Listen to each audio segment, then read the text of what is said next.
Naiiwan na ng sinag ng papalubog na araw ang mga bundok ng antique nang tuluyan ng likuin ni Lito ang kanilang lumang kotse papasok sa isang makitid at baku-bakong daan.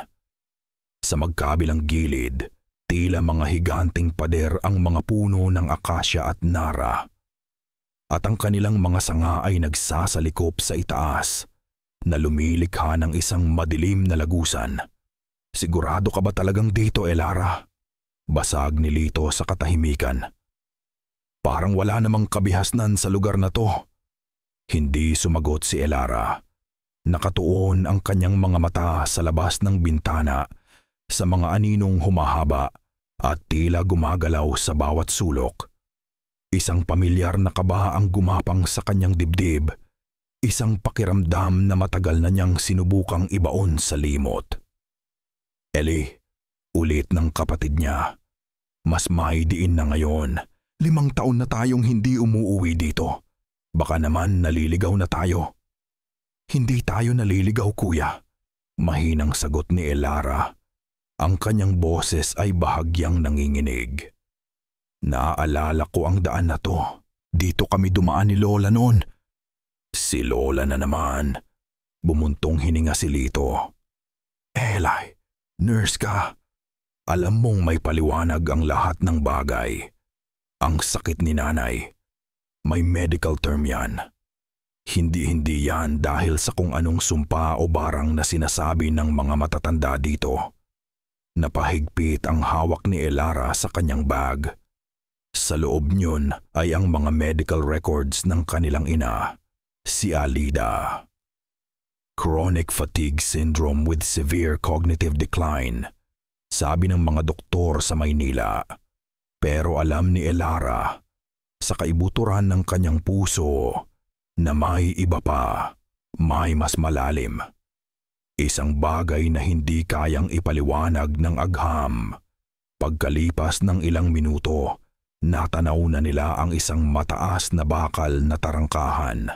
Nakaukit sa itaas nito, sa mga letrang kinakalawang na ng panahon, ang mga salitang "Bahay Kalinga ng Birheng Nahihimbing."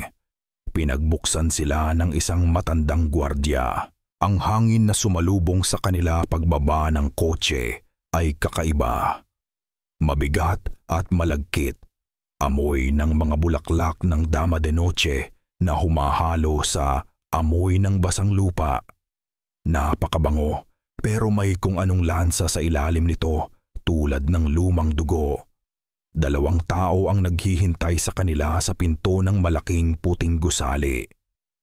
Ang isa ay isang matangkad na lalaki na nasa mga huling taon ng kanyang edad, nakasuot ng itim na sutana.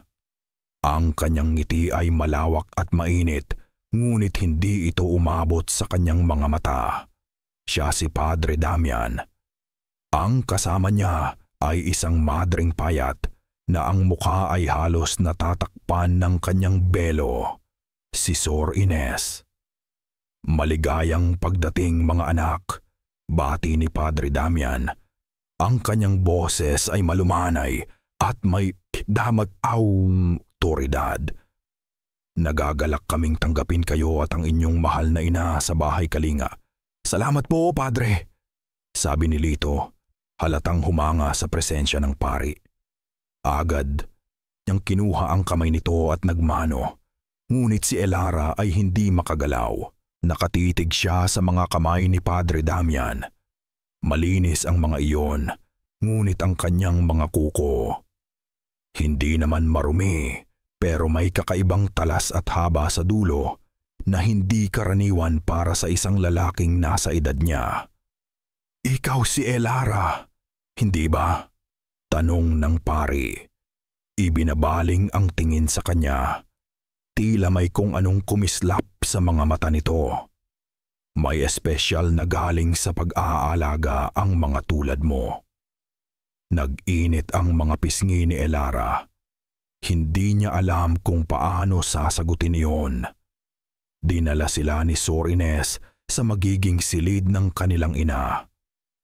Malinis ang kwarto, bagong pinta at may maliit na altar sa isang sulok. Ngunit nang mabuksan ang pinto, muling naamoy ni Elara ang kakaibang halimuyak, dama de noche, basang lupa, at ang malansang amoy. Mas matindi pa rito.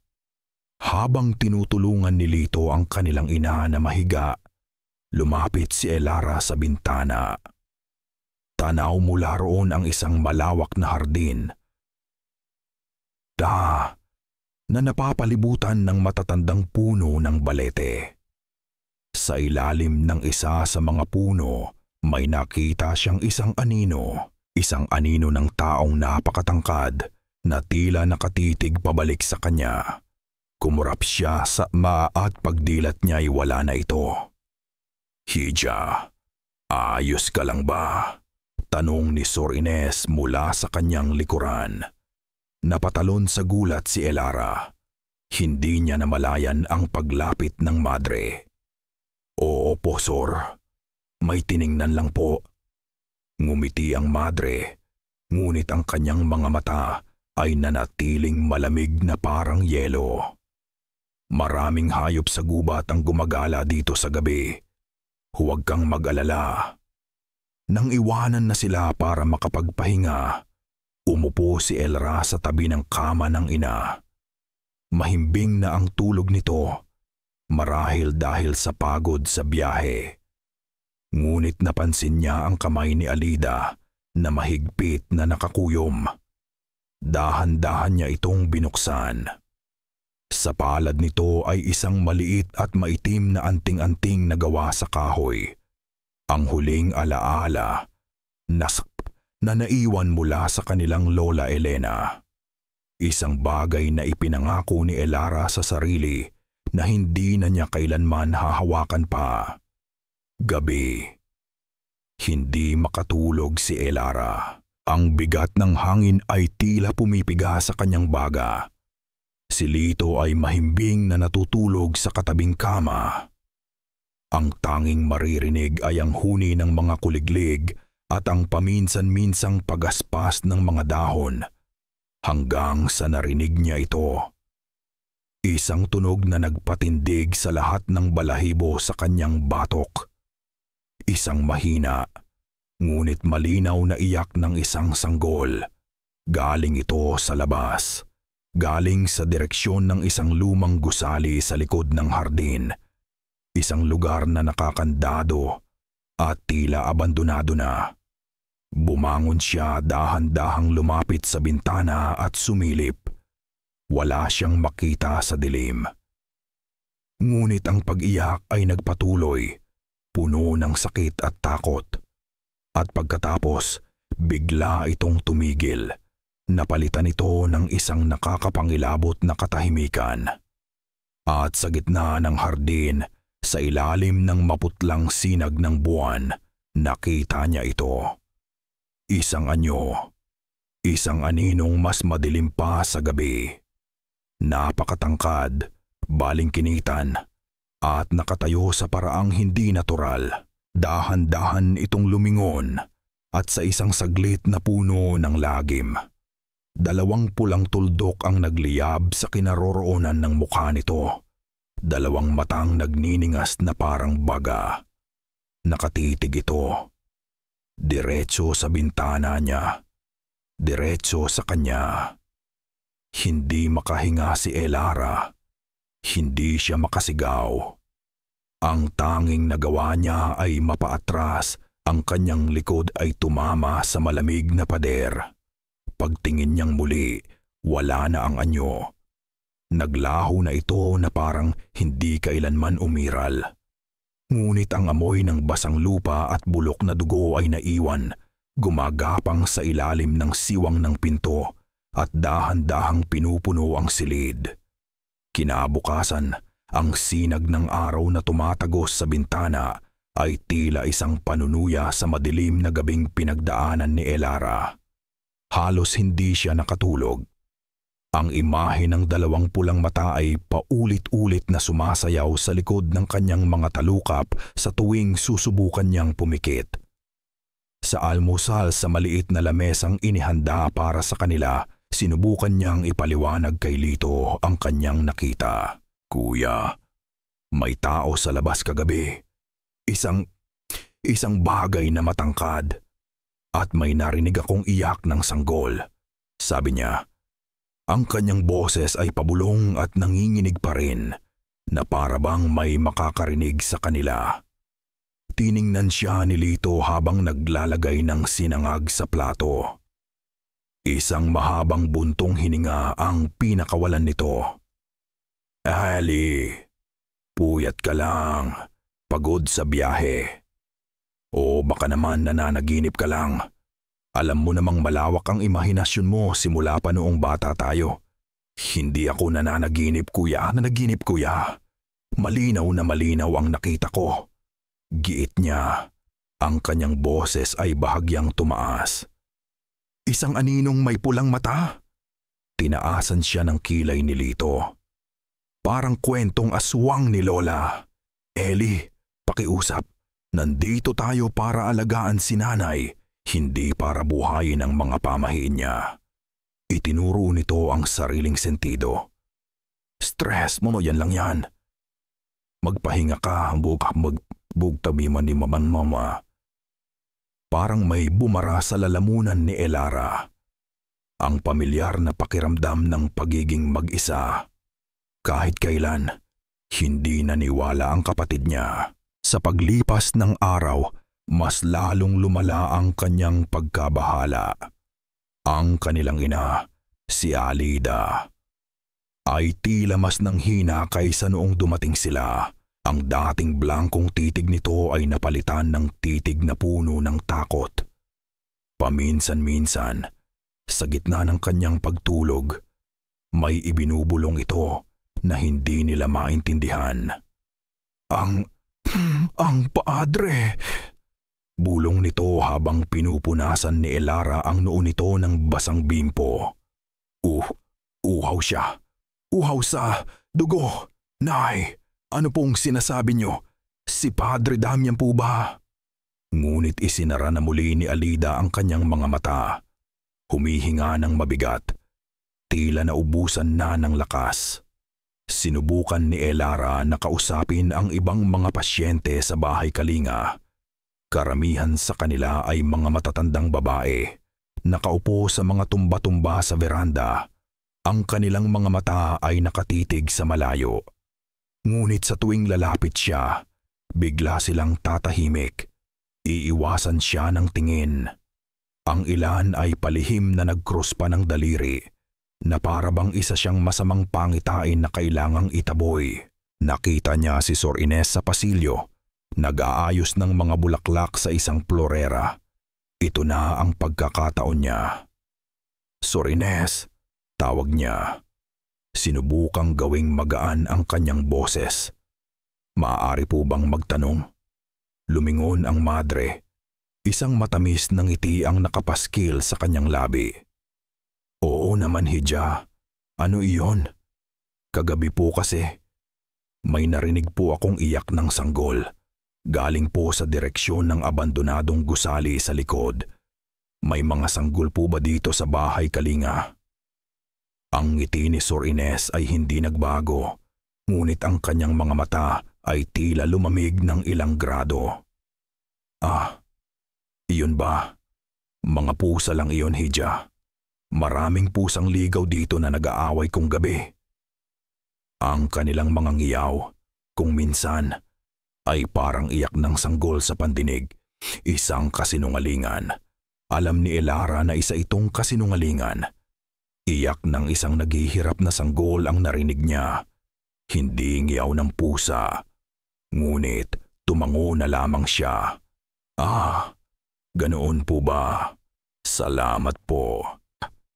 Nang bumalik siya sa silid, nakita niya si Lito na masayang nakikipagkwentuhan kay Padre Damian. Tawa ng tawa ang kapatid niya. Isang bagay na bihira na niyang makita nitong mga nakaraang buwan. Ang gaan ng pakiramdam ko dito, Eli, sabi ni Lito nang makaalis ang pari. Kanina, masakit ang batok ko. Ipinatong lang ni Padre Damian ang kamay niya at nawala. May healing hands daw talaga siya, sabi ng mga tao dito. Kinilabutan si Elara. Kuya, huwag kang masyadong magtitiwala. Hindi natin sila kilala. Ikaw ang hindi ko nakilala. Ganti ni Lito. Ang kanyang boses ay may bahid ng inis. Bumabalik ka na naman sa dati. Elara, itigil mo na yan. Gabi. Hindi na mapakali si Elara. Habang natutulog ang kanyang ina, sinuri niya ang gamot na iniwan ni Sor Ines. Isang tray ng maliliit na tableta at isang baso ng maitim na herbal tea para pampakalma. Bilang isang nurse, alam niyang hindi ito ang karaniwang gamot na ibinibigay. Kumuha siya ng kaunting patak ng tsaa sa kanyang daliri at inamoy ito. Pamilyar ang amoy. May halong mansanilya at dahon ng bayabas, pero may isa pang sangkap. Isang bagay na itinuro sa kanya ni Lola Elena. Isang ugat ng halamang makabuhay. Nakakagamot ito, pero sa tamang paraan. Sa maling paggamit, isa itong lason na dahan-dahang pinahihina ang puso at sinisira ang diwa. Lalong lumakas ang kabog ng dibdib niya. Sinasadya ito. Sinasadyang pahinain ang kanyang ina. Habang nag-iisip, isang matandang pasyente na nakasalubong niya kanina ang dumaan sa tapat ng kanilang pinto. Si Lola Ising. Aksidente nitong nahulog ang kanyang rosaryo. Mabilis itong pinulot ni Elara at ibinalik. Nang abutin ng matanda ang rosaryo, bigla nitong hinawakan ng mahigpit ang kanyang braso. Nanginginig ang kamay nito at ang mga matay ng lalaki sa takot. Umalis ka na, Hija. Bulong ng matanda. Ang kanyang hininga ay amoy luma at mapait na gamot. Habang may oras ka pa, kinukuha niya ang mga sanggol. Kinukuha niya ang lakas ng kanilang mga ina. Bago pa man makasagot si Elara, biglang sumulpot si Sor Ines mula sa dilim ng pasilyo. Lola Ising, oras na po para sa inyong gamot. Sabi ng madre sa isang malumanay, ngunit mapilit na tono. Hila-hila nito ang matanda palayo. Ngunit bago sila tuluyang makalayo, lumingon si Lola Ising sa kanya at walang tunog na ibinuka ang bibig. Tulong, sapat na. Hindi na niya kayang maghintay pa. Kailangan niya ng pruweba. Kailangan niyang malaman kung ano ang nasa loob ng abandonadong gusali. Hinintay niyang maghating gabi. Hinintay niyang marinig ang mahinang hilik ni Lito. Dahan-dahan siyang bumangon. Kinuha ang kanyang maliit na cellphone at lumabas ng silid. Ang pasilyo ay madilim at tahimik. Ang tanging naririnig niya ay ang malakas na pagkabog ng sarili niyang dibdib at ang pagdampi ng malamig na sahig sa kanyang mga talampakan. Ang mga anino mula sa sinag ng buwan na tumatagos sa mga bintana ay tila mga kamay-mamay na gustong umabot sa kanya. Maingat niyang binuksan ang pinto sa likod at lumabas sa malamig na hangin ng gabi. Ang amoy ng dama de noche ay mas matindi rito, ngunit kasabay nito ang amoy ng lansa at nabubulok na lupa ay tila nang gagaling sa isang direksyon. Sa direksyon ng lumang gusali. Nakatayo sa gitna ng damuhan ang gusali, tila isang ataol na bato sa ilalim ng buwan. Nang makalapit siya, kinumpirma niya ang kanyang hinala. Ang pinto ay nakakandado ng makapal at kinakalawang na kadena. Imposibleng mabuksan. Ngunit hindi siya sumuko. Kinapa niya ang mga pader hanggang sa makita niya ang isang maliit na bintanang basag sa gilid nito. Sapat lang para masilip ang loob. Inilabas niya ang kanyang cellphone, binuksan ang flashlight at dahan-dahang itinapat ang liwanag sa butas. Sa una, dilim lang ang kanyang nakita. Ngunit habang nasasanay ang kanyang mga mata, unti-unti niyang naaninag ang laman ng silid. Hindi ito bodega. Isa itong ward, isang hilera ng mga bakal na kama ang nakahanay sa magkabilang pader. At sa bawat kama, may isang nakahiga, babae. Lahat sila ay mga babae. At lahat sila ay buntis na pasinghap si Elara. Ang hangin ay tila nanigas sa kanyang lalamunan.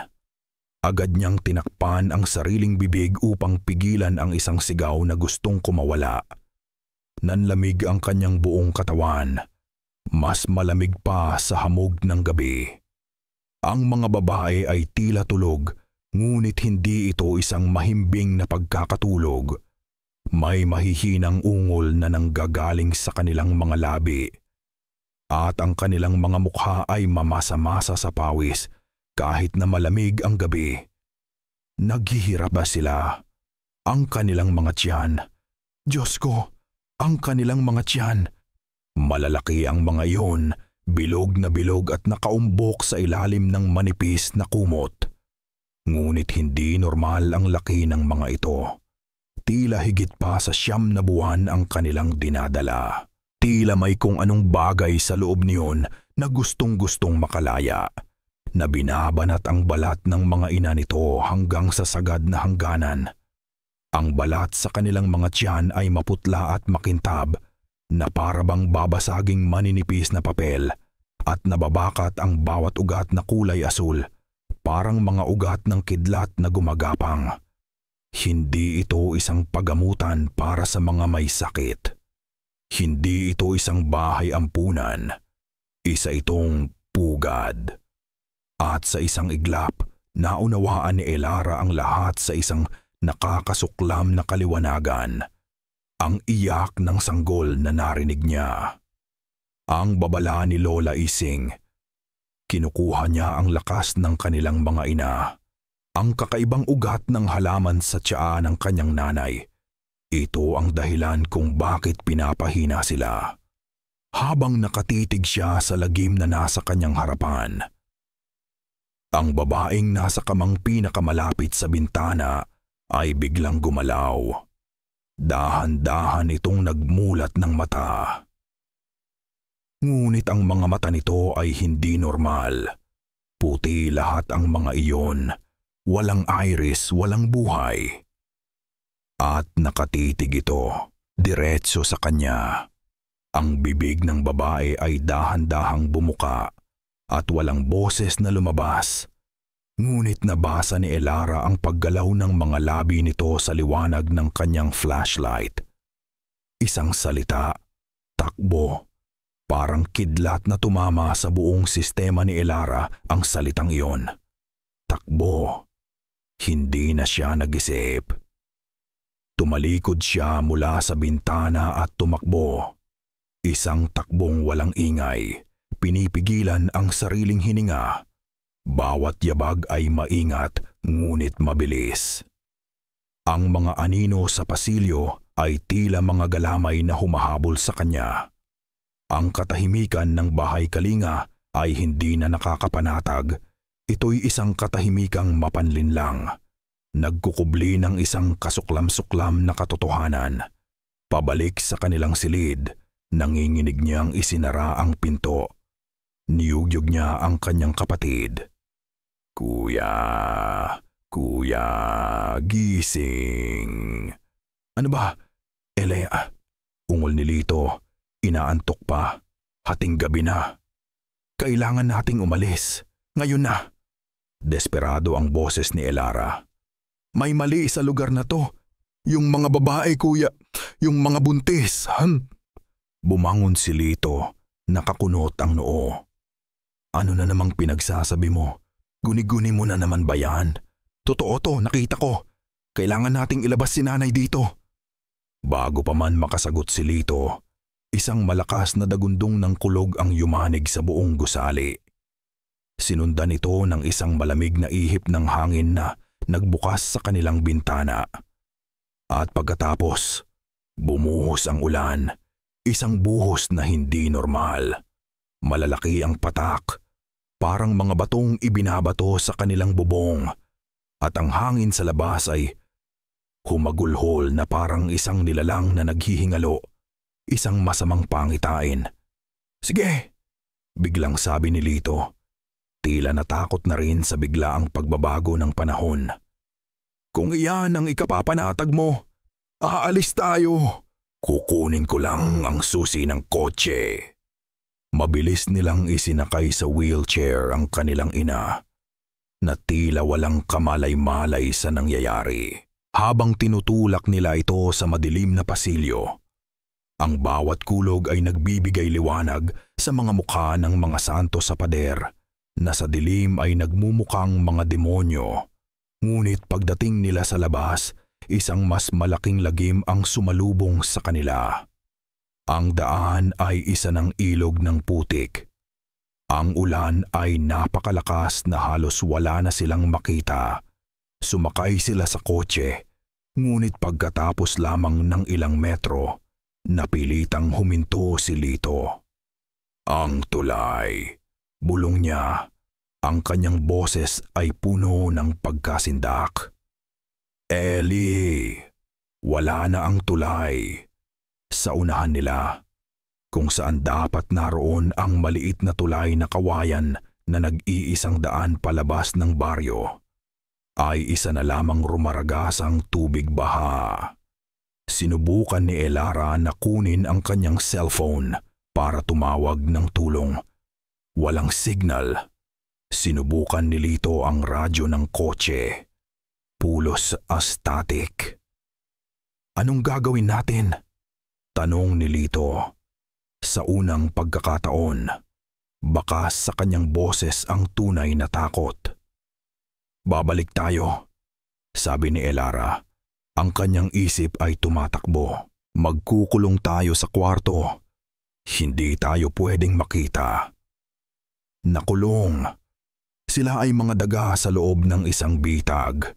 Nang makabalik sila sa silid, wala na silang magawa kundi maghintay. Ngunit hindi mapakali si Elara. Kailangan niya ng sagot. Kailangan niya ng ebidensya na maipapakita niya kay Lito. Habang abala ang lahat dahil sa bagyo, ito na ang pagkakataon niya. "Bantayan mo si nanay, kuya. Babalik ako agad." "Saan ka pupunta?" "Delikado.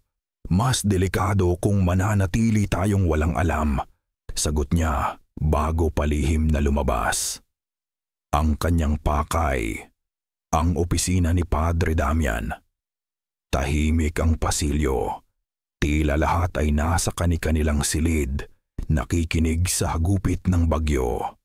Madali niyang narating ang opisina. At sa kanyang pagkagulat, hindi ito nakalak. Sa loob, ang amoy ng kandila at lumang libro ay humahalo sa pamilyar na amoy ng basang lupa. Sa ibabaw ng mesa ng pari, sa ilalim ng isang Biblia, ay may isang makapal at itim na leather-bound ledger. Binuksan niya ito. Ang kanyang mga kamay ay nagsimulang manginig. Ito ay isang listahan. Isang listahan ng mga pangalan. Petsa. At isang salita sa dulo ng bawat linya. Maria Reyes. March 12, 1975. Patayas Sumaint Elena Cruz May Ahat, 1982. Patay Sofia David. January 3, 1991. Patay daan-daang pangalan. 50 taon ng mga sanggol na namatay sa bahay Kalinga. Namatay dahil sa sakit, sabi sa nakasulat. Ngunit alam na ni Elara ang totoo. Hindi sila namatay. Sila ay kinuha. Bigla, sa gitna ng ingay ng ulan, may narinig siyang kakaiba.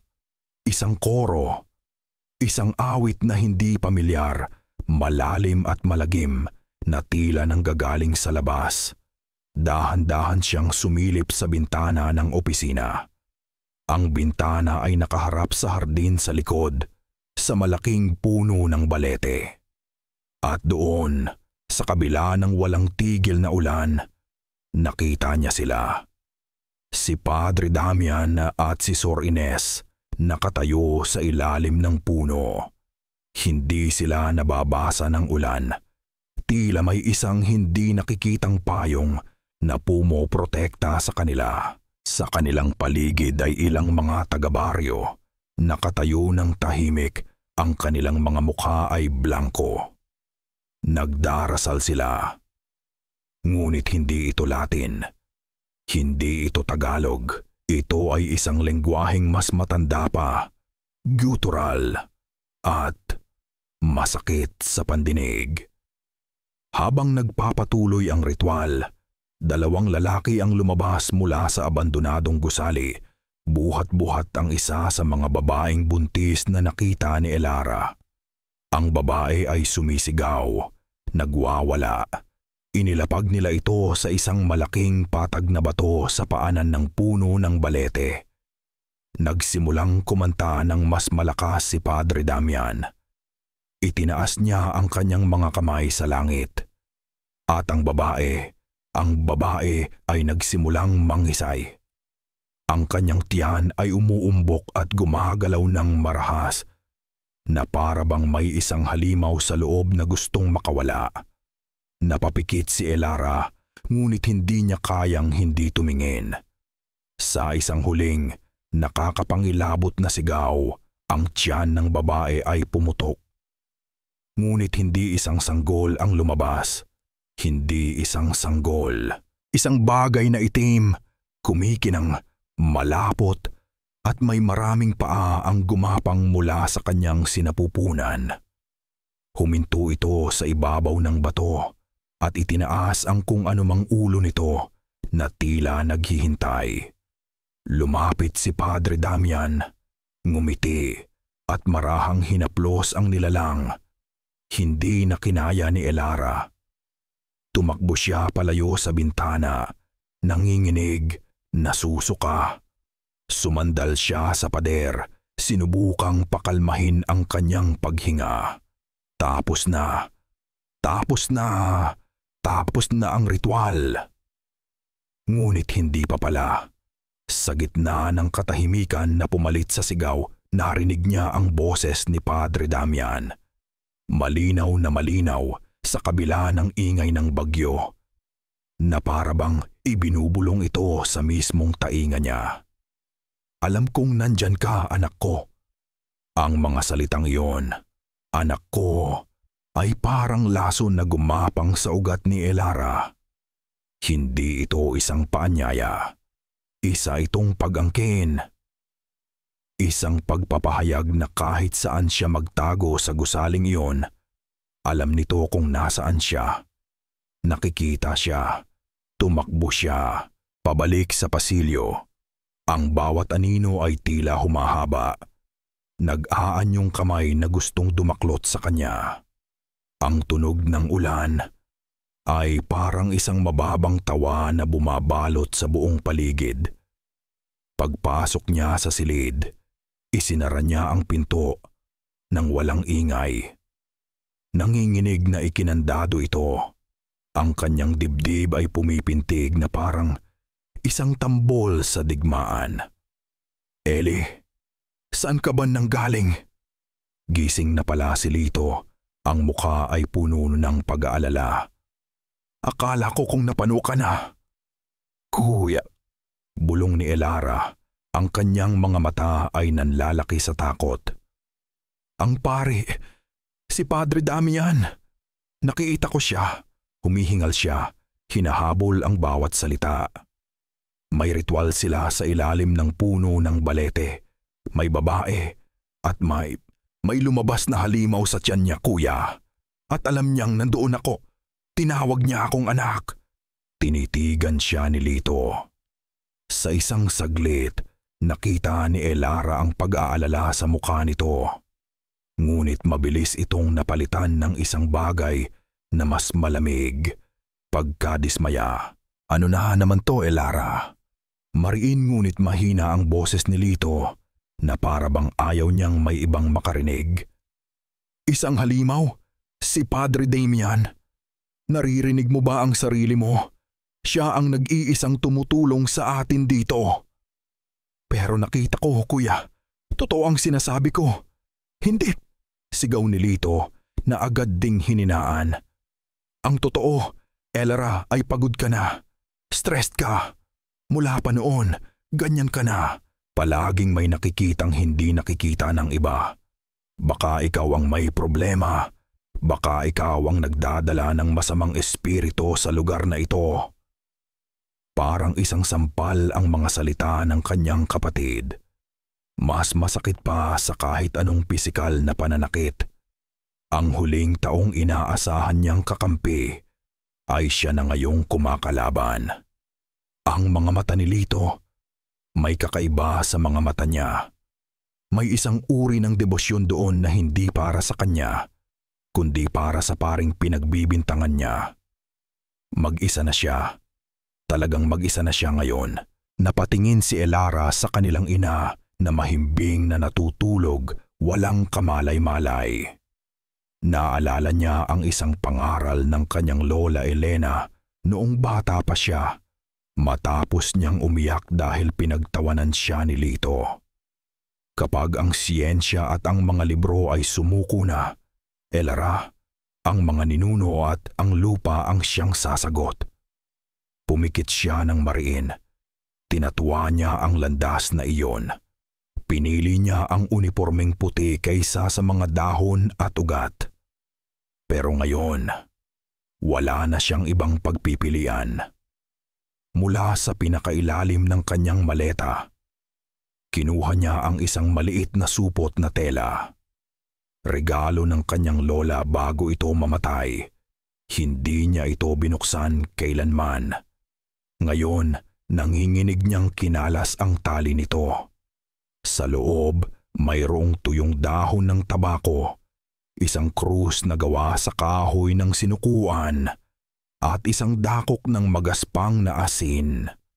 Walang pag-aalinlangan, lumuhod siya. Kumuha siya ng kaunting asin at isinaboy sa harap ng pintuan. Bumubulong ng isang lumang dasal na itinuro sa kanya.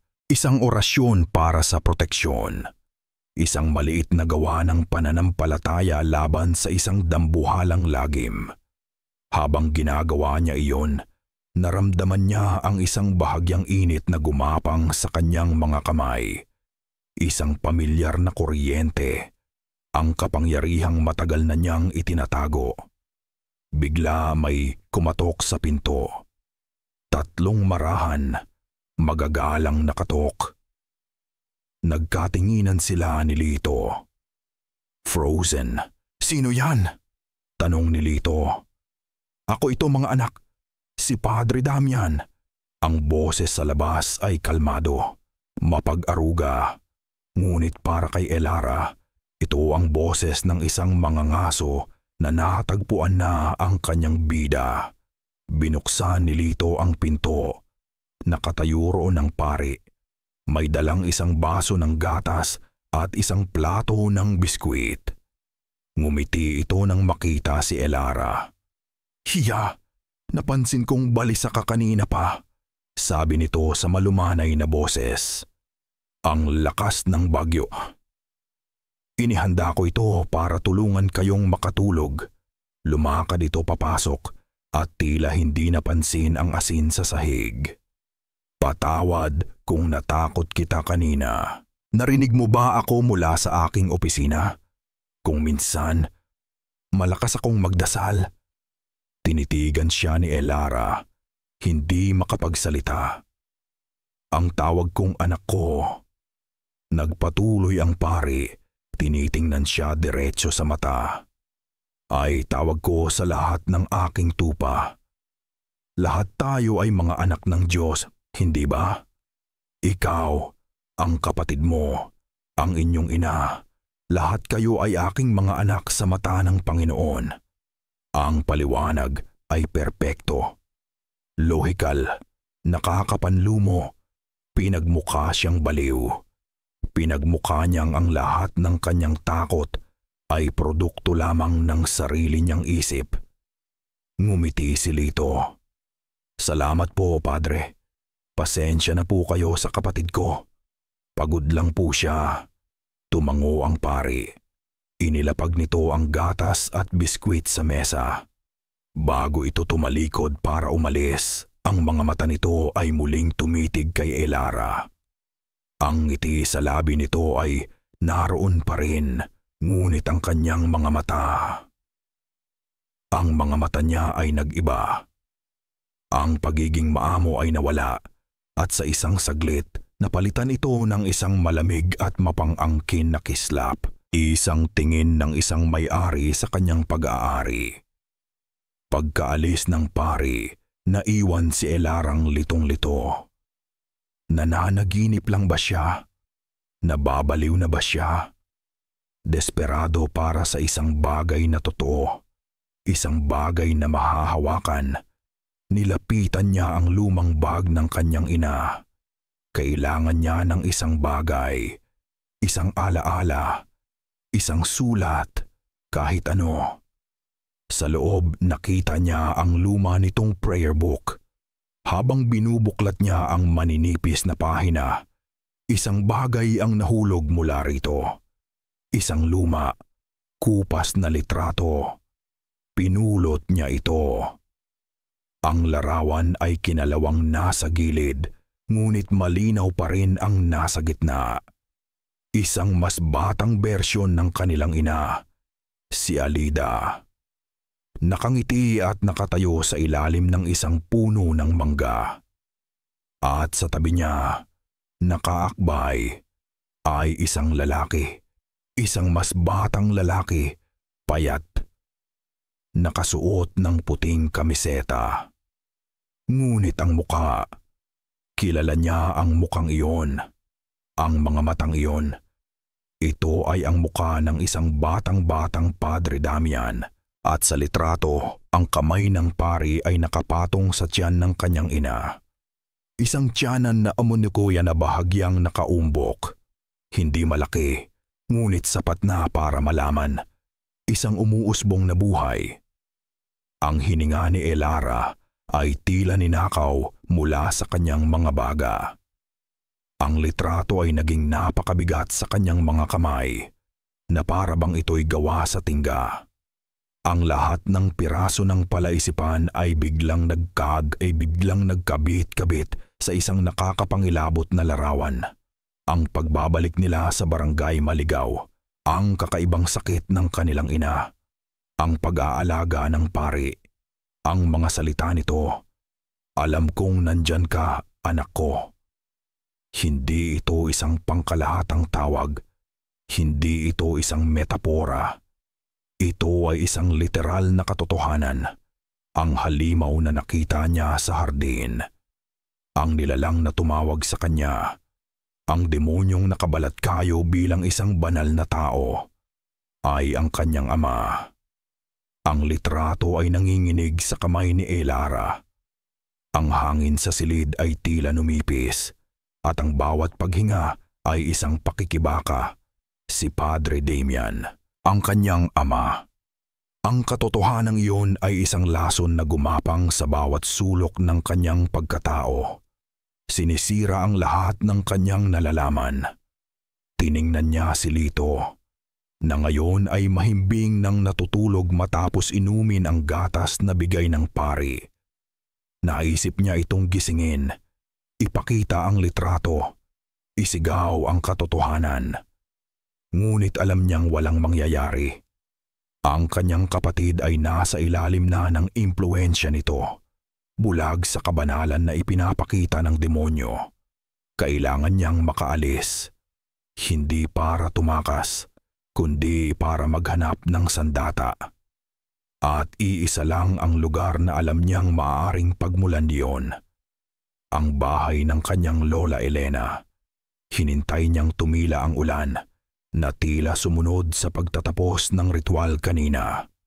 Ang hangin ay huminahon at ang tanging naiwan ay ang amoy ng basang lupa at nabubulok na mga dahon. Hinalikan niya sa noo ang kanyang natutulog na ina, bumulong ng isang panalangin ng proteksyon, at dahan-dahang lumabas ng silid. Iniwan ang lahat. Ang paglalakbay palabas ng bahay Kalinga ay parang paglalakad sa isang sementeryo. Ang bawat bintanang madilim ay isang pares ng matang nakamasid. Ang katahimikan ay puno ng mga hindi sinasabing banta. Pagdating niya sa baryo, ang barangay Maligaw ay gising na sa kabila ng maagang oras. Ang mga tao ay nasa labas ng kanilang mga bahay, nagwawalis ng putik at mga sirang sanga. Ngunit nang makita siya, lahat sila ay huminto. Ang kanilang mga tingin ay hindi ordinaryong tingin ng pagtataka. Ito ay isang pinaghalong takot, paggalang at pagkamuhi.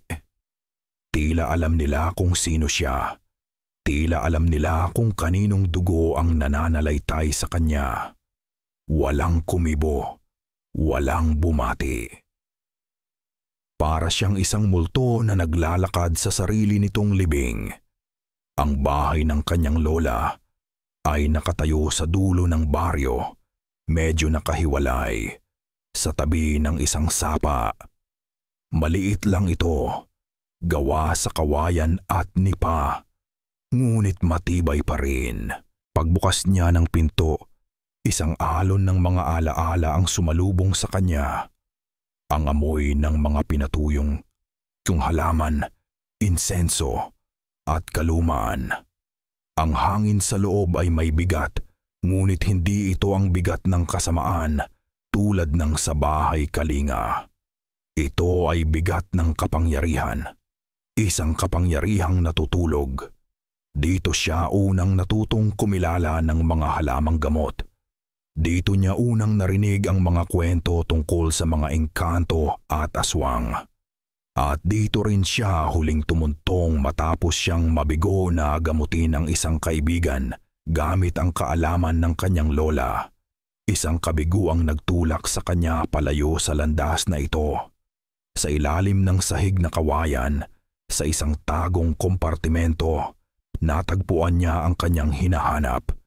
Isang baul na gawa sa kahoy ng kamagong, at sa loob nito, ang pinakaiingat-ingatang gamit ng kanyang lola.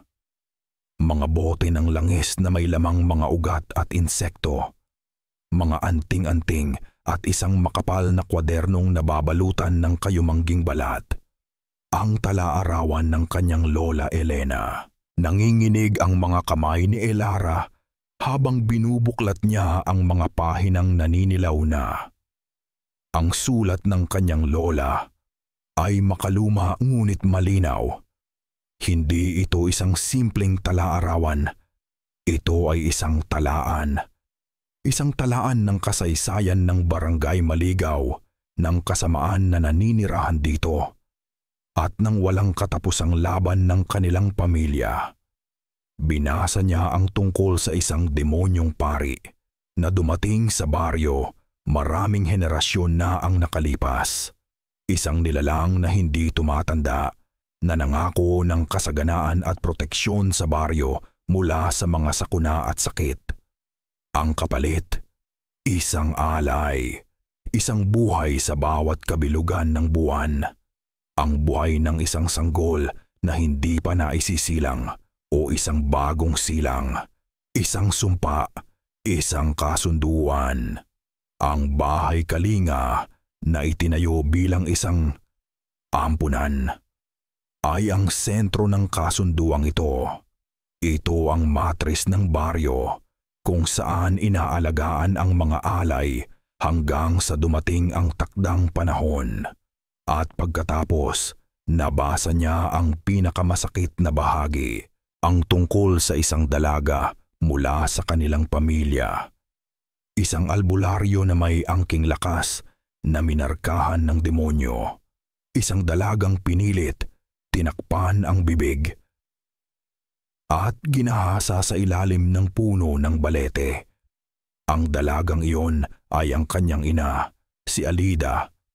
Isinilang niya ang bunga ng karimlan, sulat ng kanyang lola. Hindi isa kundi dalawa. Isang lalaki na may pusong tao at isang babae na may dugong halimaw at dugo ng manggagamot. Isang balanse, isang panganib, isang pag-asa. Siya at si Lito, biglang may kalabog sa labas ng bahay. Sumilip si Elara sa siwang ng bintana. Ang kanyang puso ay halos tumigil sa pagtibok ang mga taga-baryo. Naroon silang lahat, nakapalibot sa maliit na bahay. Ang kanilang mga mukha ay walang emosyon, ang kanilang mga mata ay malamig. Dala-dala nila ang mga sulo at itak, hindi sila mukhang isang nag-aalalang komunidad. Mukha silang isang hukbo at sa kanilang harapan, nangunguna sa lahat, ay ang kanyang kapatid, si Lito. Ang kanyang mga mata ay blanko, walang sariling pag-iisip. Nakatayo ito na parang isang manika. At sa tabi nito, nakangiti ng matamis.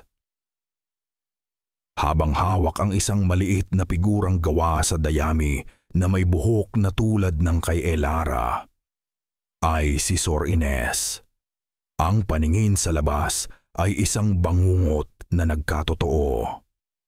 Ang mga taong dati niyang kalaro noong bata pa, ang mga ninang at ninong niya sa binyag, lahat sila ngayon ay mga kaaway, mga bantay ng demonyo, mga tagapag-alaga ng sumpa. At si Lito, ang puso ni Elara, ay nadurog nang makita ang kapatid na walang emosyon, na tila isang kaluluwang ninakawan ng sariling isip. "Lumabas ka, Elara." Ang boses ni Sor Ines ay pumailan lang sa katahimikan, malumanay ngunit puno ng bakal. "Huwag mo nang pahirapan ang lahat.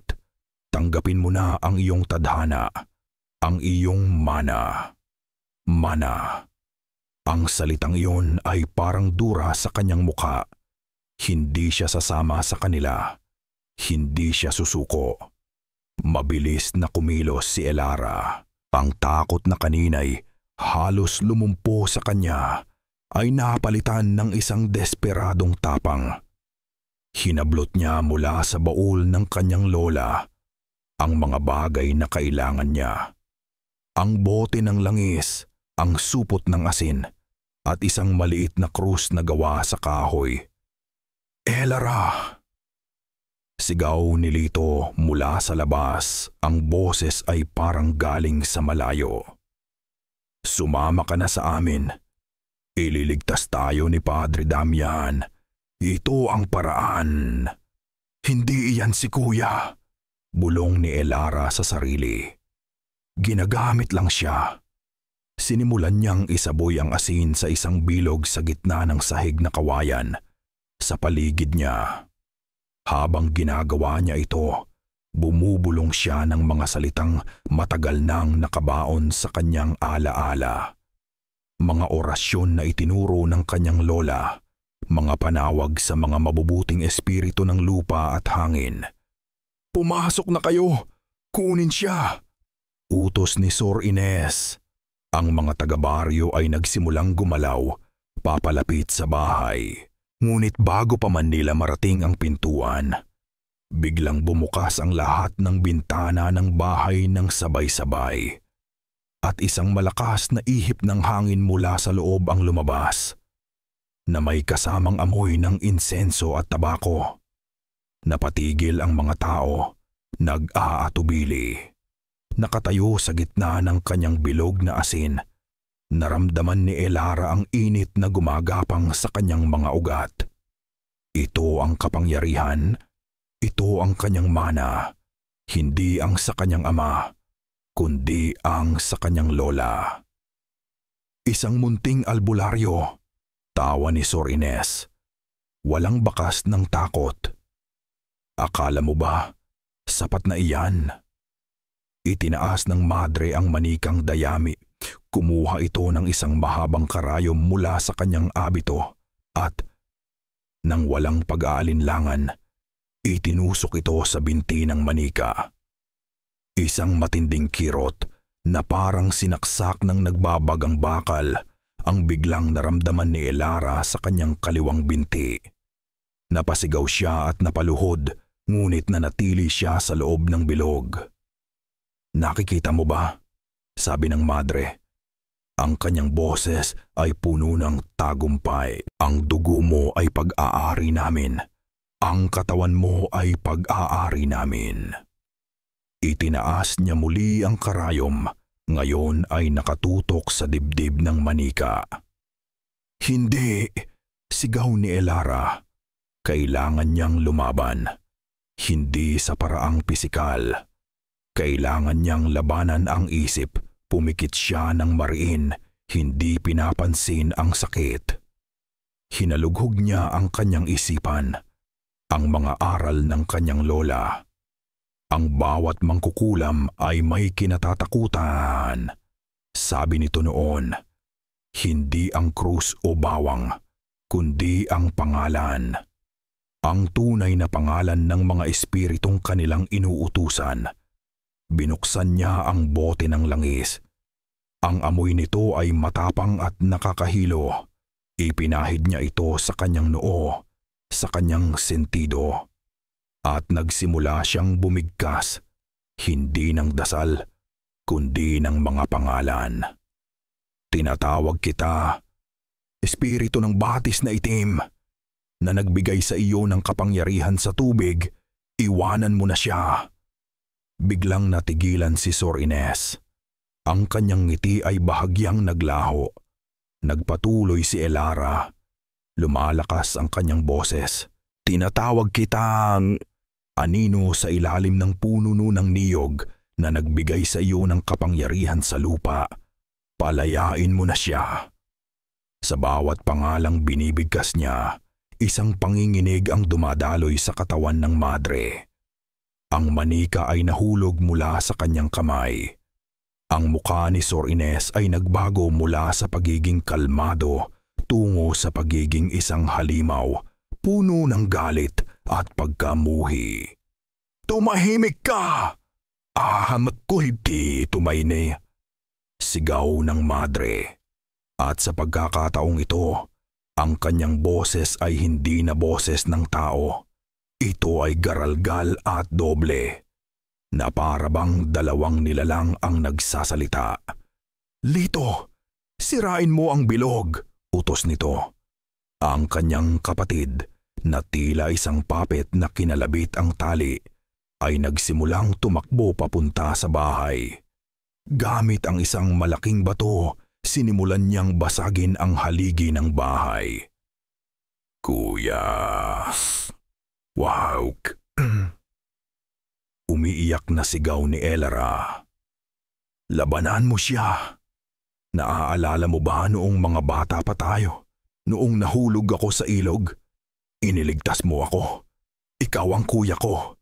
Lumaban ka." Sa isang saglit, huminto si Lito. Kumurap-kurap ang kanyang mga mata. Isang kislap ng pagkalito ng sarili niyang pagkatao ang lumitaw. Elara, ngunit sapat na ang pag-aatubiling iyon. Sinamantala ni Elara ang pagkakataon. Ginamit niya ang lahat ng kanyang natitirang lakas at isinigaw ang huling pangalan mula sa talaarawan ng kanyang lola. Ang pangalan ng pinakamakapangyarihang espiritu na alipin ni Sor Ines. Sa sandaling binigkas niya ito, isang itim na usok ang lumabas mula sa bibig ng madre. Napasigaw ito sa sakit at napaatras. Ang balat sa kanyang mga kamay ay tila nasusunog. Ang kontrol kay Lito ay nawala. Napahawak ito sa kanyang ulo, nalilito. Anong nangyayari? Panalo si Elara. Ngunit ang kanyang tagumpay ay panandalian lamang. Mula sa likuran ng mga taga-baryo, isang anino ang lumitaw. Isang aninong hindi nilikha ng mga sulo. Dahan-dahan itong lumakad pasulong, at ang lahat ay yumuko at nagbigay daan. Hindi ito naglalakad. Ito ay lumulutang ilang pulgada mula sa lupa. Si Padre Damian.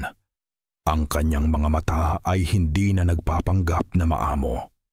Ang mga ito ay dalawang nagliliyab na pulang baga. At mula sa kanyang likuran, dalawang dambuhalang pakpak na gawa sa itim at makintab na balat ang dahan-dahang bumuka na parang isang masamang anghel. Sapat na ang laro, Lara, sabi nito. Ang boses ay hindi na kay Padre Damian. Ito ay isang boses na malalim, sinauna at uhaw na uhaw. Oras na para mag-usap tayo bilang isang pamilya. Ang anyo ni Padre Damian ay isang pangitain mula sa pinakamasamang bangungot. Ang hangin sa paligid niya ay tila yumuyukod. Ang liwanag ng mga sulo ay tila lumalayo. Ang mga taga-baryo ay nakayuko, hindi dahil sa paggalang, kundi dahil sa matinding takot. Si Lito na ngayon ay malaya na sa kontrol ni Sor Ines ay napanganga sa kanyang nakikita. Ang pagkalito sa kanyang muka ay napalitan ng purong lagim.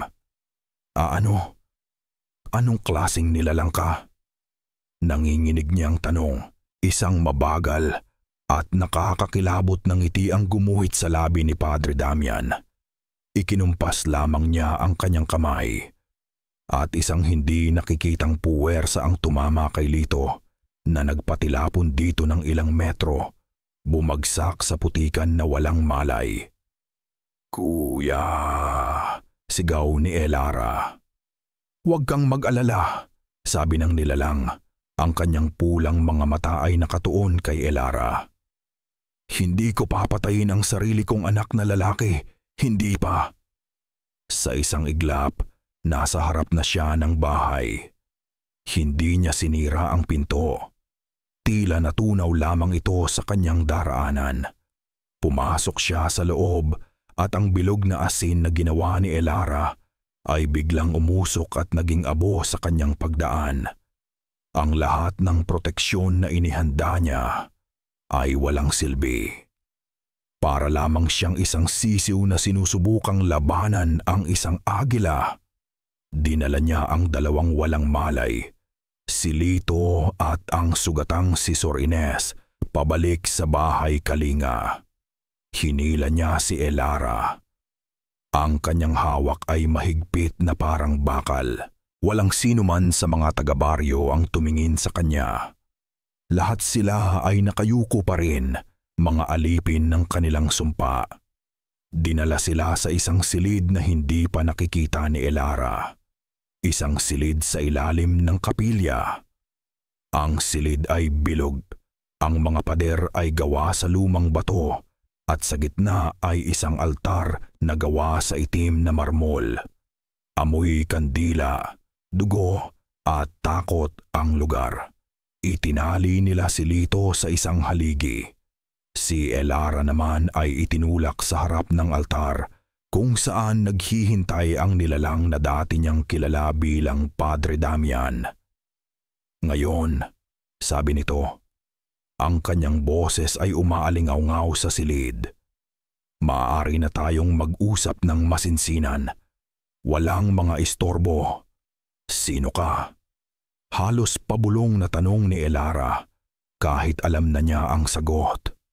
Tumawa ang nilalang, isang tawang malamig at walang kagalakan.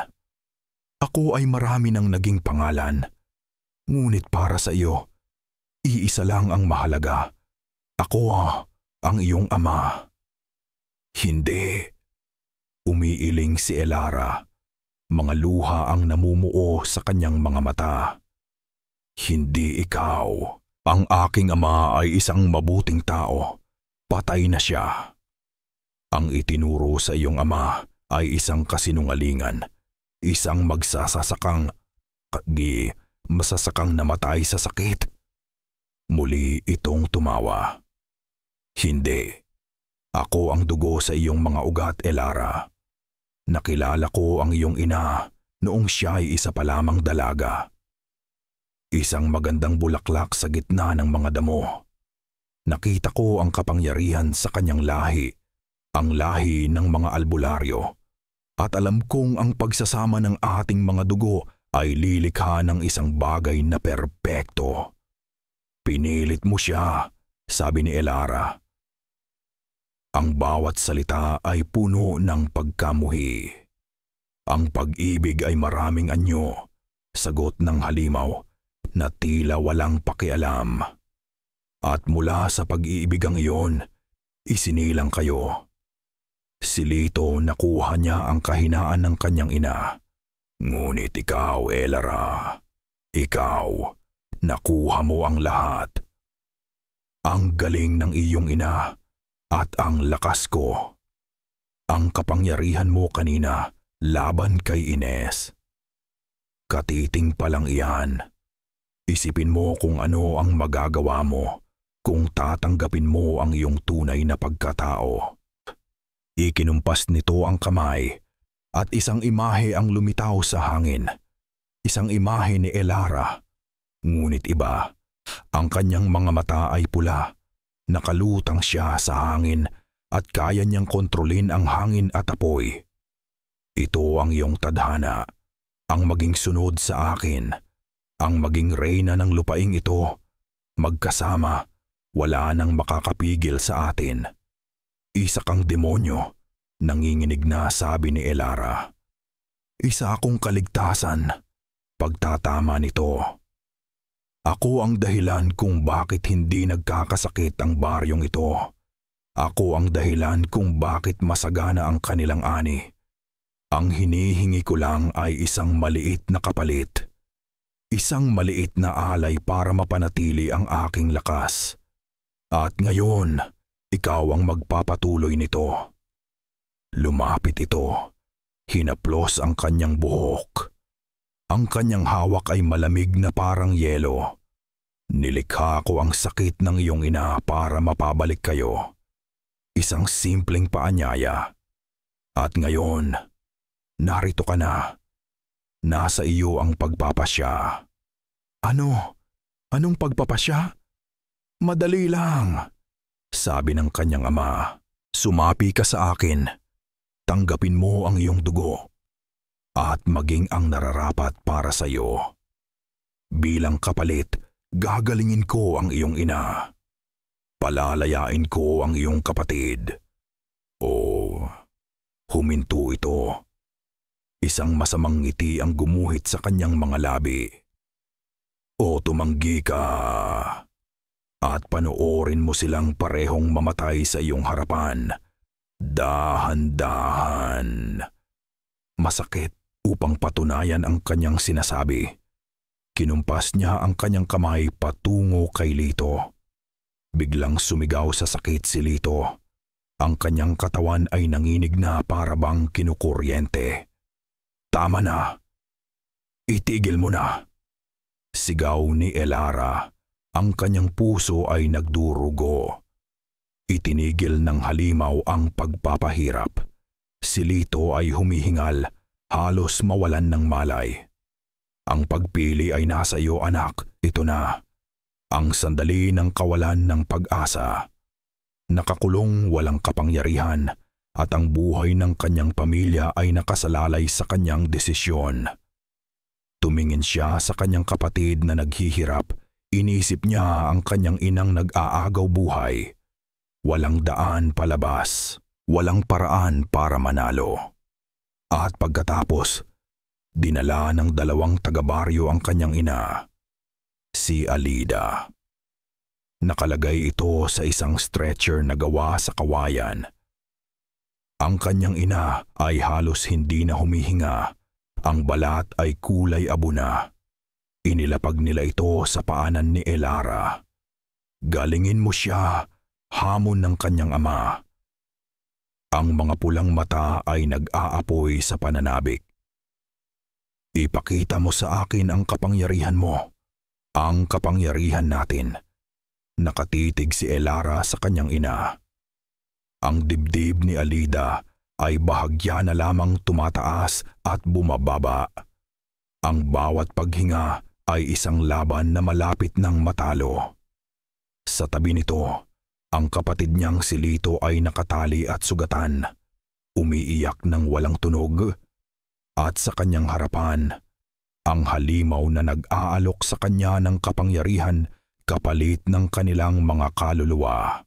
Isang bitag na walang labasan. Kung tatanggi siya, mamamatay ang kanyang pamilya. Kung sasang-ayon siya, isusuko niya ang kanyang kaluluwa at magiging isang halimaw tulad ng kanyang ama. Ngunit habang tinitingnan niya ang mukha ng kanyang ina, may naalala siya. Isang alaala mula sa pagkabata.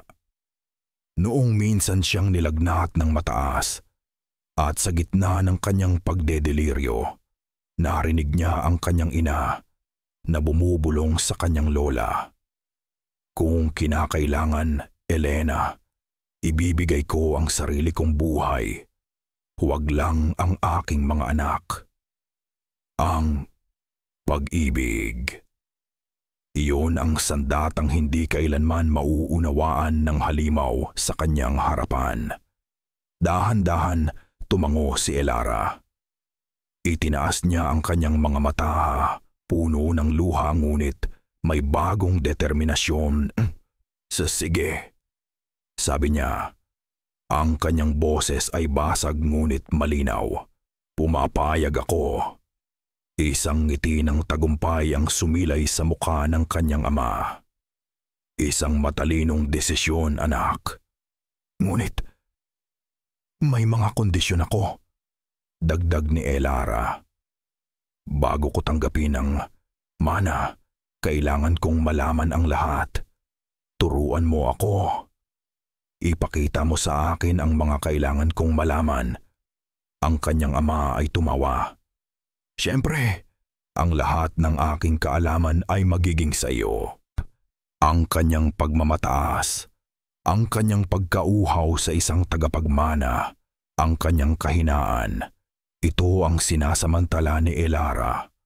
At kailangan ko ng mga tamang kagamitan. Sabi ni Elara, ang kanyang isip ay mabilis na nag-iisip. Inaalala ang bawat pahina ng talaarawan ng kanyang lola. Mga espesyal na ugat, mga dahon, mga langis, para maihanda ang aking sarili sa pagbabago. Humingi ka ng kahit ano at ibibigay ko sa iyo. Lumuhod si Elara sa tabi ng kanyang ina. Hinawakan niya ang malamig nitong kamay. Uumpisahan ko sa kanya. Sabi niya sa kanyang ama, gagamutin ko siya para patunayan sa iyo na karapat-dapat ako. Tumango ang halimaw, labis ang kagalakan. Nag-utos ito sa mga alagad at hindi nagtagal. Dinala sa harap ni Elara ang lahat ng kanyang hiningi. Ugat ng makabuhay, dahon ng alagaw, at isang mangkok ng langis ng niyog na pinakuluan sa hating gabi, mga gamit ng isang albularyo. Ngunit para sa hindi nakakaalam, mga sangkap lamang ito.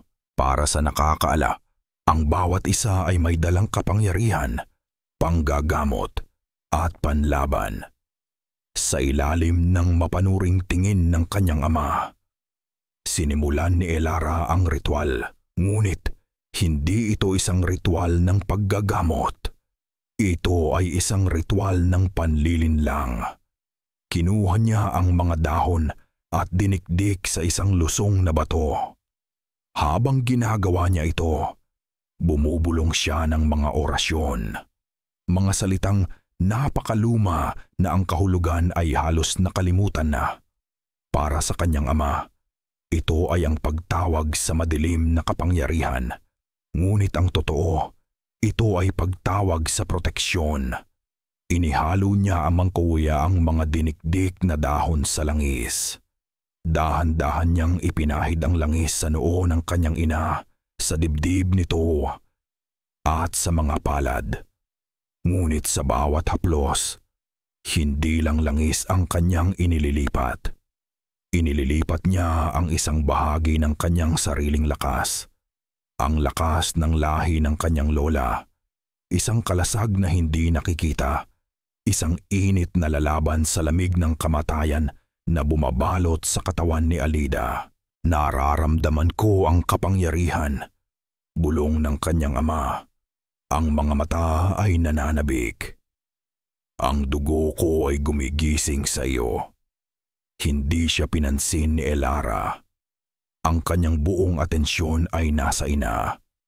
Pagkatapos, kinuha niya ang ugat ng makabuhay, isang halaman ng buhay at lason. Binali niya ito sa dalawa. Ang isang kalahati ay inilagay niya sa bibig ng kanyang ina. Ang isa namang kalahati ay palihim niyang itinago sa kanyang palad. Ngayon, handa na ako, sabi ni Elara, tumatayo. Humarap siya sa kanyang ama.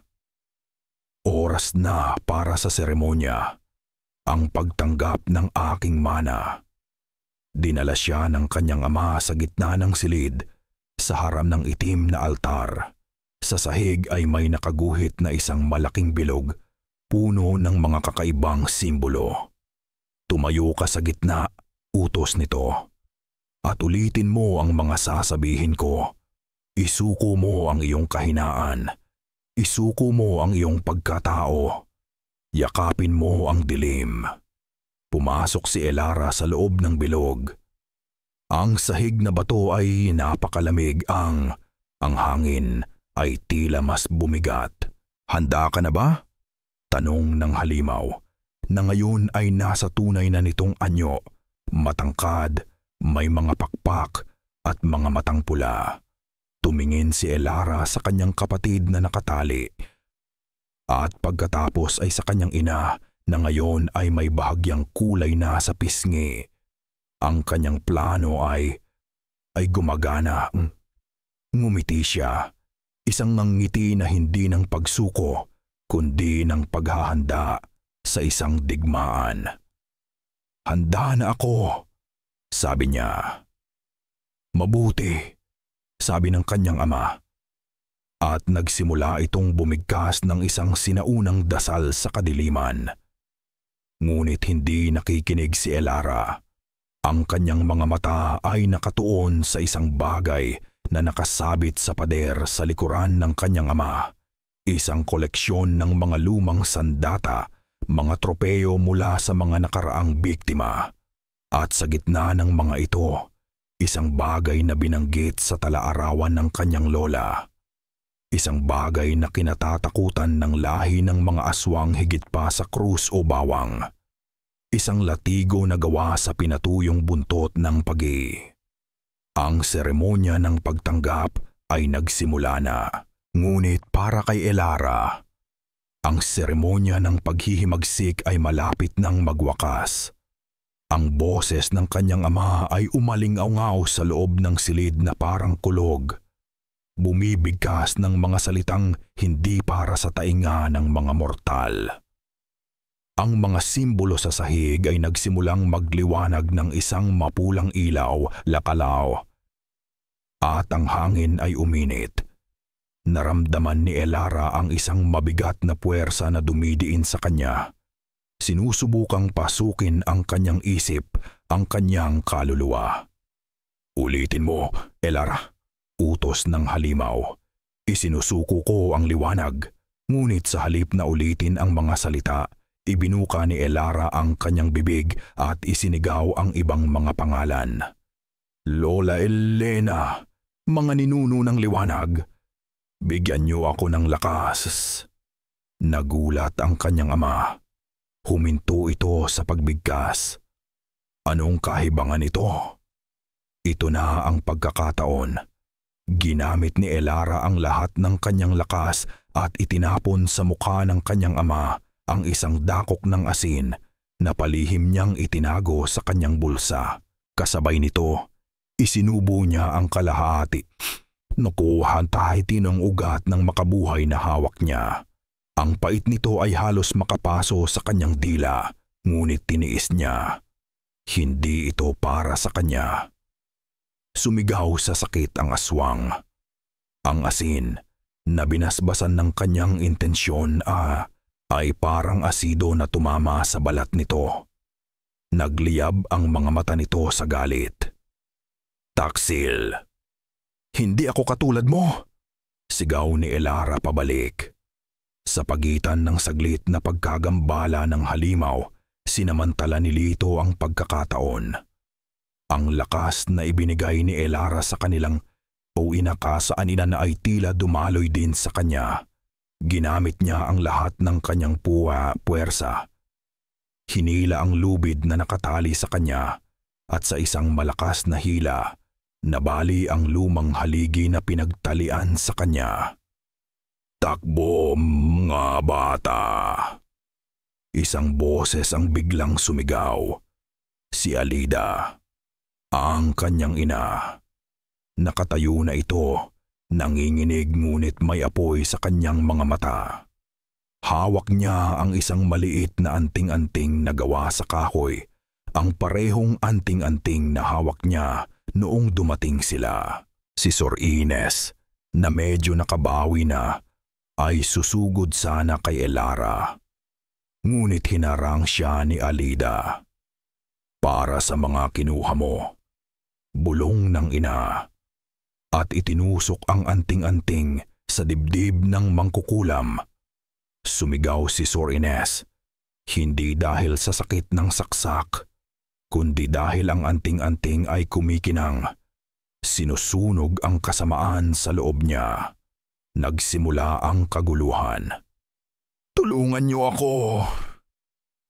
Sigaw ng aswang sa mga taga-baryo na nagbabantay sa pinto, ngunit walang gumalaw. Nakita nila ang pagtayo ni Alida. Nakita nila ang paglaban ni Elara.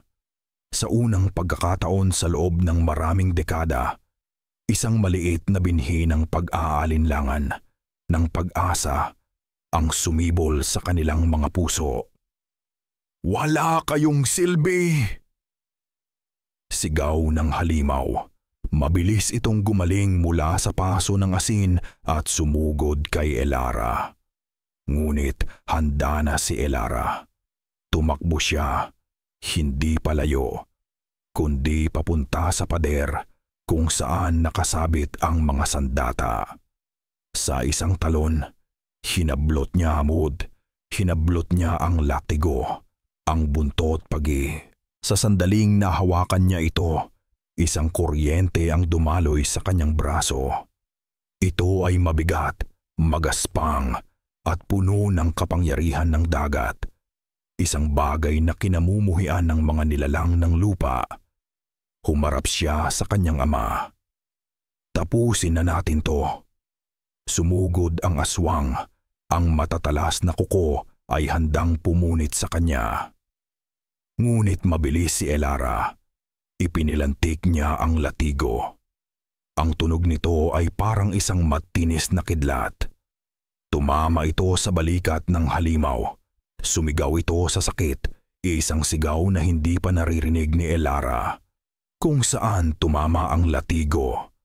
Ang balat nito ay umusok at nasunog, nag-iwan ng isang itim na marka na hindi gumagaling. Nagsimula ang isang sayaw ng kamatayan sa loob ng silid. Sugod, ilag, hagupit. Ang bawat tama ng latigo ay nagpapahina sa halimaw, ngunit malakas pa rin ito. Sa isang mabilis na kilos, nahuli nito ang dulo ng latigo. Sa isang hila, inagaw nito iyon mula kay Elara at itinapon sa malayo. "Tapos na ang laro," sabi nito. Ngumisi habang may tumutulong itim na dugo mula sa mga sugat. Hinawakan nito si Elara sa leeg at itinaas. Nagsimulang magdilim ang kanyang paningin. Ang hangin ay nawawala sa kanyang mga baga. "Dugo kita," bulong ng halimaw sa kanyang mukha. "Mamamatay ka bilang ako." Ngunit habang tinitingnan niya ang mga mata ng kanyang ama, hindi takot ang kanyang nakita, kundi awa. at ang lakas ng makabuhay na kanyang nilunok ay nagsimulang gumana. Hindi ito lason para sa kanya dahil kalahati ng dugo niya ay tao, ngunit para sa isang nilalang na puro kadiliman. Ngumiti si Elara kahit nahihirapan siyang huminga. "Tama ka," bulong niya. "Dugo mo ako." At pagkatapos, dumura siya. Isang dugong itim na may halong katas ng makabuhay ang tumama sa mukha ng kanyang ama. Ang epekto ay madalian. Ang halimaw ay bumitaw sa kanya. Sumisigaw na parang nasusunog ang kaluluwa nito. Ang lason na pinalakas ng sarili nitong dugo ay kumakalat sa loob nito. Bumagsak si Elara sa sahig, humihingal. Ngunit hindi pa siya tapos. Habang ang kanyang ama ay nagwawala sa sakit, gumapang siya. Kinuha ang isang matulis na piraso ng nabaling haligi. Sinaksak niya ito sa puso ng halimaw. Isang huling nakakabinging sigaw ang umalingaw-ngaw. Ang katawan nito ay nanginig. Dahan-dahan, ito ay nagsimulang maging abo, mula sa paa pataas. Ngunit bago tuluyang maglaho ang mukha nito, ang mga pulang mata nito ay tumitig kay Elara. Hinawakan nito ang kanyang braso ng isang humihinang hawak. "Dugo ko'y nasa iyo," bulong ng abo. "Hindi ka makakatakas at pagkatapos wala na." Tanging isang tumpok ng itim na abo ang naiwan sa sahig. Ilang linggo na ang lumipas. Ang araw ay sumisikat sa isang panibagong barangay Maligaw. Wala na ang mabigat na hangin, wala na ang amoy ng takot at bulok na lupa. Ang sumpa ay nabali na. Ang bahay kalinga ng birheng nahihimbing ay isa na lamang sunog na guho sa tuktok ng burol matapos mamatay ang kanilang amo. Ang mga taga-baryo, sa isang sama-samang pagkilos ng pagsisisi at paglaya, ay sinunog ang lugar hanggang sa maging abo. Tinutupok ang lahat ng alaala ng kanilang madilim na kasunduan. Ang mga babaeng buntis na nasa loob ay nailigtas. Ang kanilang mga dinadalang hindi pangkaraniwan ay naglaho kasama ng kanilang pinagmulan. At sila'y nakauwi na sa kani-kanilang pamilya, dala-dala ang isang milagrong may kasamang bangungot. Sa harap ng lumang bahay ng kanilang lola, naghahanda na ang pamilya ni Elara para umalis. Isinasakay ni Lito ang kanilang mga gamit sa parehong lumang kotse na nagdala sa kanila pabalik sa lugar na ito. Ang kanyang mga sugat ay naghilom na, ngunit ang mga galos sa kanyang isipan ay mananatili magpakailanman. "Ellie, sigurado ka bang ayaw mong magpaiwan?" tanong ni Lito. Ito na ang pangatlong beses na tinanong niya iyon. "Ang mga tao dito, kailangan kanila. Isa kang bayani." Umiling si Elara. Isang mapait na ngiti ang nasa kanyang mga labi. "Hindi ako bayani, kuya. At hindi na ito ang tahanan natin." Sa kanilang pag-alis, ang mga taga-baryo ay nakatayo sa labas ng kanilang mga bahay, tahimik na nakamasid. Ang kanilang mga mata ay hindi na puno ng pagkamuhi. Ito ay isang pinaghalong pasasalamat, hiya at takot.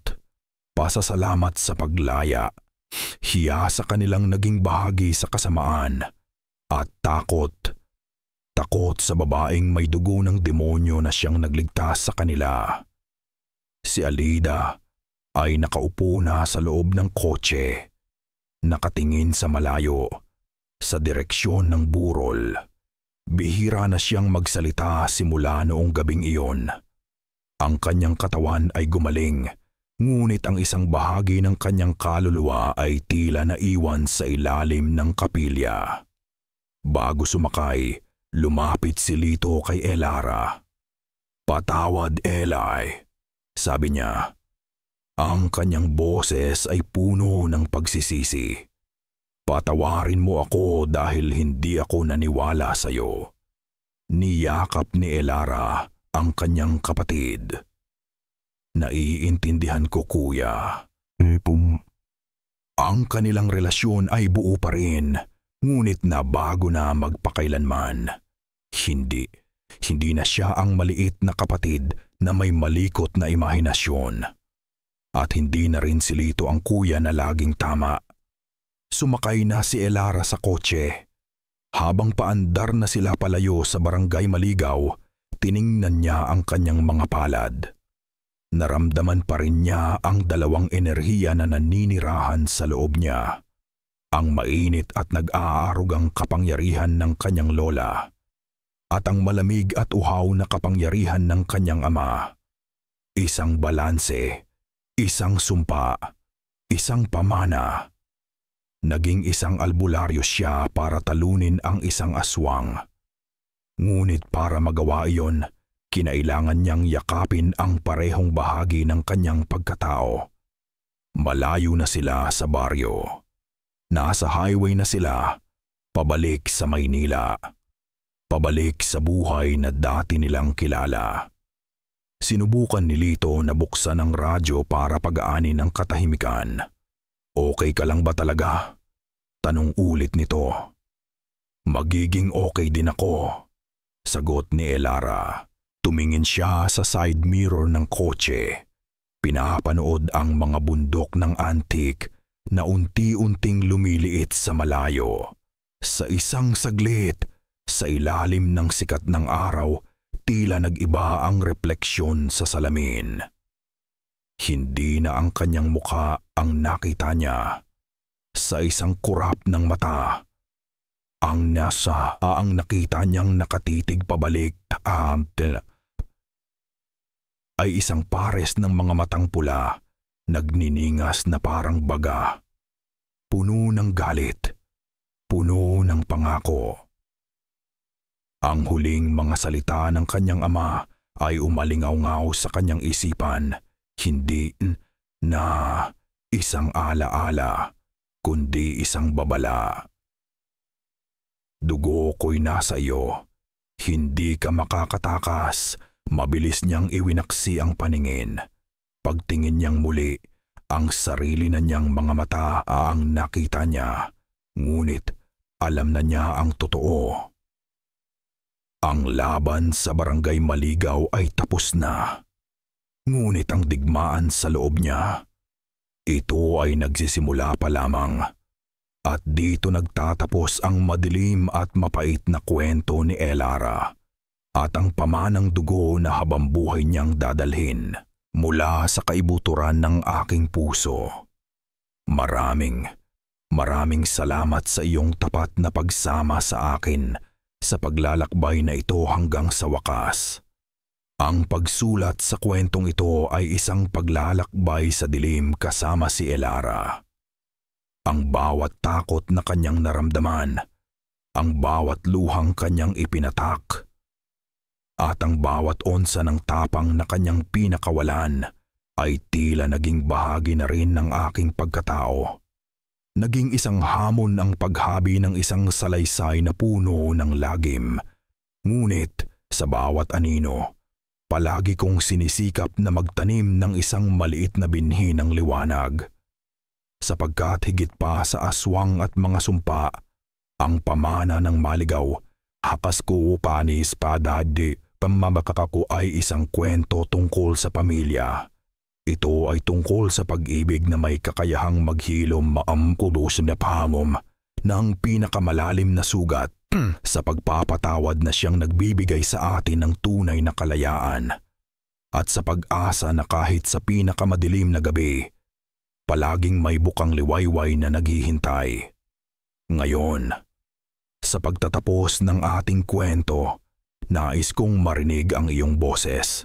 Anong bahagi ang pinakatumatak sa iyo? Anong aral ang iyong napulot mula sa mapait na karanasan ni Elara? Ibahagi mo naman sa ibaba ang iyong mga saloobin at komento. Ang iyong mga mensahe ay napakahalaga sa akin at nagbibigay buhay sa bawat salitang aking isinusulat. Muli, taos puso akong nagpapasalamat sa iyong pakikinig. Hanggang sa ating susunod na kwentong katatakutan.